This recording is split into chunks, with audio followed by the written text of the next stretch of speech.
Góðan daginn og gaman að fá að vera með ykkur hérna. Ég ætla að taka að mér fyrir hönd hópsins að kynna okkur og erindi okkar. Og ég heiti Díana, ég er að vinna í sérkennslu í leikskólanum mínum og með mér er hún Jóna. Þarna er hún er deildarstjóri í leikskóla og Erla, hún er leikskólastjóri. Þarna er Erla og svo er hún Árdís og hún er stuðningur fyrir fatlaða. En við erum sem sagt hér komnar í dag til að segja ykkur frá hvernig megi efla starfsfólk leikskóla í vinnu með börnum sem sýna truflandi hegðun og ætlum að gera það með framkvæmd virknimats og einstaklingsmiðaðrar stuðningsáætlunar. Og Jóna, þú mátt bara opna glærupakkan okkar. En okkur þykir mjög mikilvægt að byrja strax í leikskólanum þar sem að barnið er að mótast mjög mikið á þessum árum og því fyrr sem að grípur inn í því betra. Og því lengur sem að bíða með það, því erfiðara að eiga við hegðunina. Þannig að okkur finnst mjög mikilvægt að við séum hérna með ykkur í dag til að segja ykkur frá hvernig er hægt að vinna með leikskólabarni sem sýnir truflandi hegðun og tókum sem sagt námskeið sem heitir Hegðun og tilfinningar barna í meistaranáminu okkar í kennaranum og þar var hún Margrét Sigmarsdóttir að kenna okkur ásamt Önnu Lind Pétursdóttur. Og þær fóru svolítið með okkur skref fyrir skref hvernig maður gerir svona virknimat og hvernig maður setur upp einstaklingsmiðaða áætlun. Og ég mæli bara með því að ef að þið hafið áhuga á því að fara bara all in og læra hvernig maður gerir svona skref fyrir skref, að fara hreinlega bara í námskeiði til þeirra. En annars ætlum við að hafa svona örfyrirlestur hérna fyrir ykkur í dag, hvernig maður getur gert þetta og nýtt sér gagnrýnd úrræði til þess að vinna með truflandi hegðun hjá barni. Og þá er gott að spyrja sig, virka aðferðirnar? En það er mjög mikilvægt áður maður fer af stað í svona inngrip að skoða fyrir rannsóknir sem byggja á gagnrýndum úrræðum. Maður er ekki bara að gera þetta af því að Nonni hérna út í bæ sagði þetta verið rosa sniðugt og svo prófar maður í 2 daga og það virkar ekki alveg nógu vel og þá bara hættir maður því og einhvern veginn ekkert gerist. Þannig að það er mjög mikilvægt að vera með einhver úrræði sem er búið að prófa oft og við vitum að þau virka. Og eins og í okkar tilfelli þá og við munum segja ykkur nánar frá því hérna eftir, frá leikskólabarninu sem við vorum að vinna með, að við studdumst við rannsókn Önnu Lindar og Daðeyjar sem að gerðu svipað inngrip með barni og vorum svolítið að nýta okkur ýmislegt úr þeirra rannsókn þar sem að niðurstöður þeirra sýndu gífurlegan mun fyrir og eftir inngrip þar sem að barnið bara truflandi hegðun sem sagt lækkaði niður 85%. Og það var svolítið óskastaðan okkar í þessu sama verkefni hjá okkur. En til þess að segja ykkur svona stutt frá bara nokkrum punktum, við vorum auðvitað með miklu fleiri rannsóknir og efni á bakvið okkar verkefni, en við ætlum bara rétt að nefna hérna með til dæmis hvatningakerfi, þar sem að maður notar hrós og táknkerfi og umbun. Það er mjög mikilvægt til að styrkja viðeigandi hegðun, þá viðeigandi hegðun sem að við viljum fá að sjá og að ýta undir æskilega hegðun. Og það er svo gott að nota tákn til þess að gera það. Við studdumst líka úr efni úr PMT og foreldrafærni og mér langaði svolítið til þess að draga fram þennan punkt. Og okkur þykir það mjög mikilvægt að ef horft er fram hjá jákvæðri hegðun, eykst neikvæð hegðun barnsins og öfugt.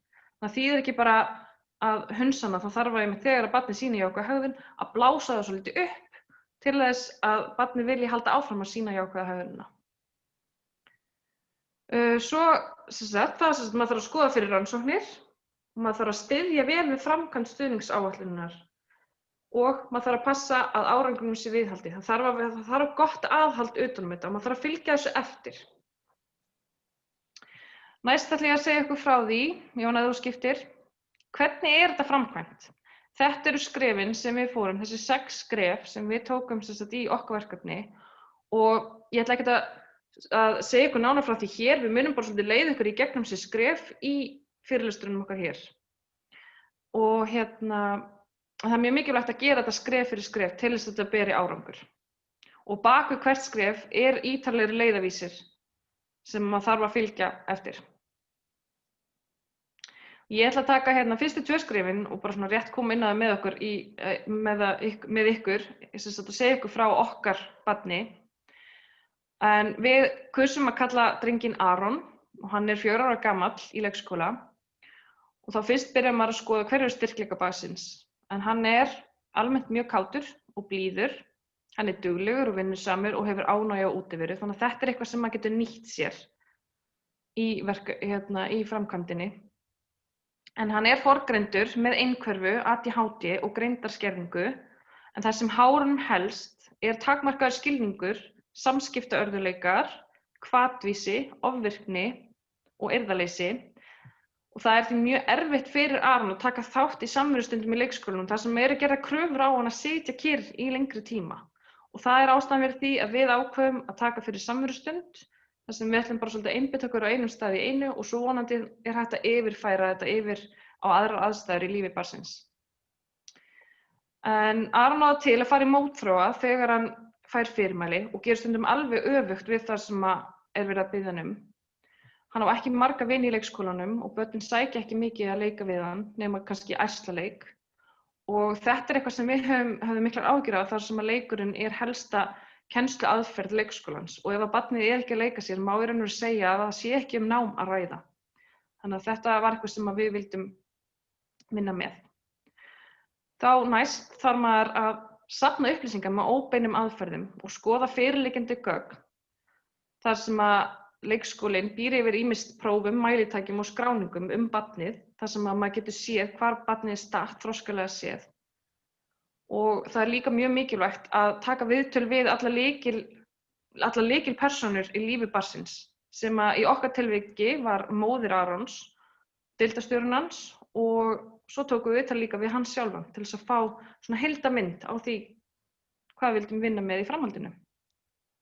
Og Jón ætlar að segja ykkur frá því þegar við fórum á vettvang og gerðum beina athugun.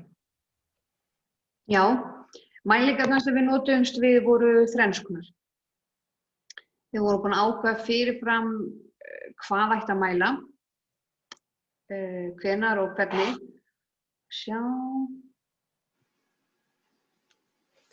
Svo við höfðum gott yfirlit yfir það sem við ætluðum að skoða.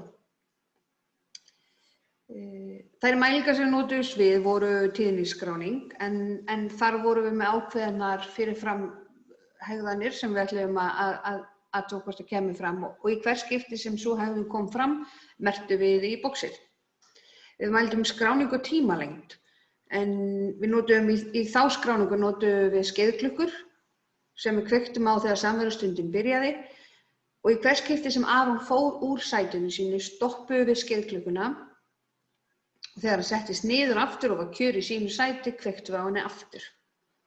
Þannig gátum við séð þann heildartíma sem Aron var í sætinu sínu í samverunni.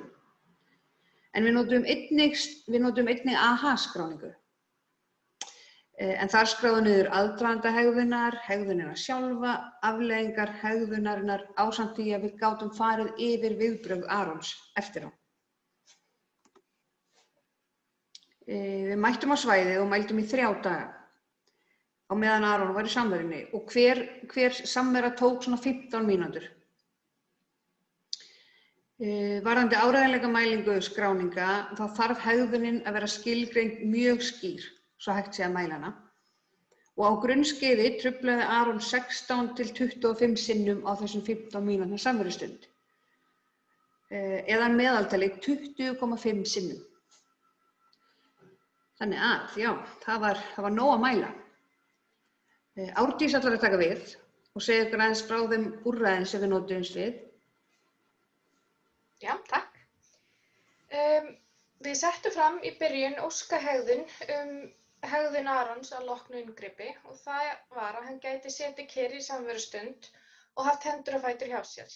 Og til þess bjuggum við til heildræna einstaklingsmiðaða stuðningsáætlun.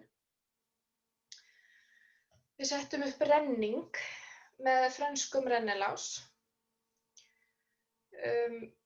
sem að festar eru á myndir sem tákna lög sem skipta stundinni niður, eins og þið sjáu hér á myndinni. Eftir hvert lag tekur Aron niður eina mynd og með því að skipta stundinni niður með lögunum hún fyrirsjáanlegri og veitir honum eirð. Í byrjun lögin fá, en svo með tímanum hægt að fylgja þeim.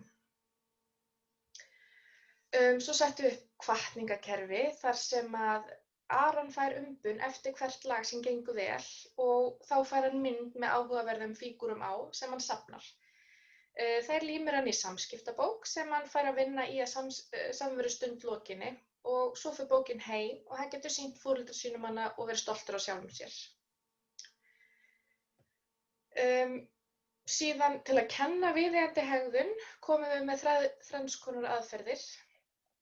Með félagsfærni sögu ætlað að segja til hvers ætlast af Aroni í samvinnustundinni en fyrir hana fer kennari í gegnum söguna með honum. Til að kenna Aroni viðeigandi hegðun getur kennari verið með sýnikennslu á því sem viðeigandi og óviðeigandi og Aron hermir eftir þeirri hegðun sem viðeigandi.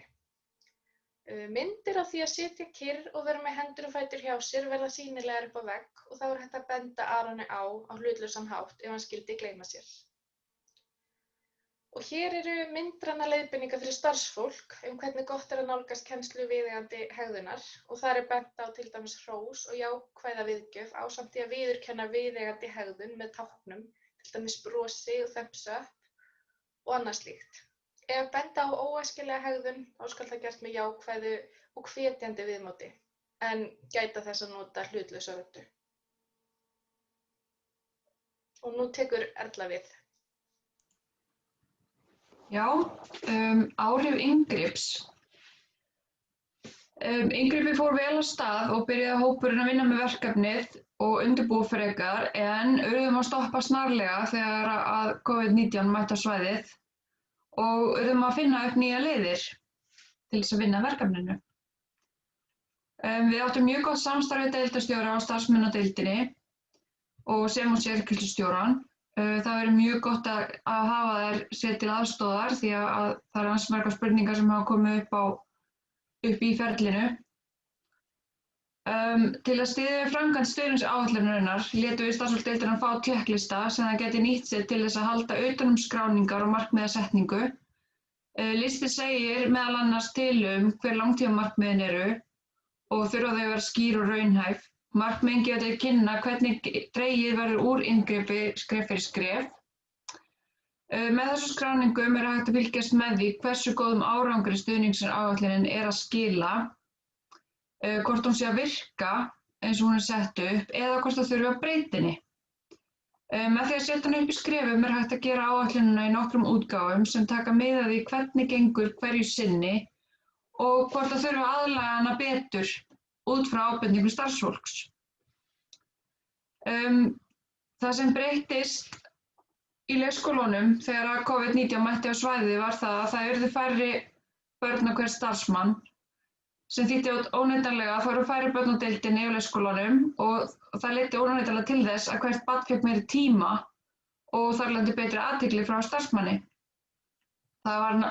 Því fylgir auðvitað líka minni skvaldur og minni hávaði á deild og svona færri minna umhlaup og læti þannig að þau börn sem þurfa meira næði njóta sín betur og þessi og þau börn sem eru með minna sjálfstraust eiga erfitt með að vinna í umhverfi sem stöðugt á yði, þau njóta sín betur. Þau fá það næði sem þau þurfa til þess að geta æft félagsfærni, leik og fleira ásamt því, eins og áður hefur nefnt, eiga betri og greiðari aðgang að kennurum.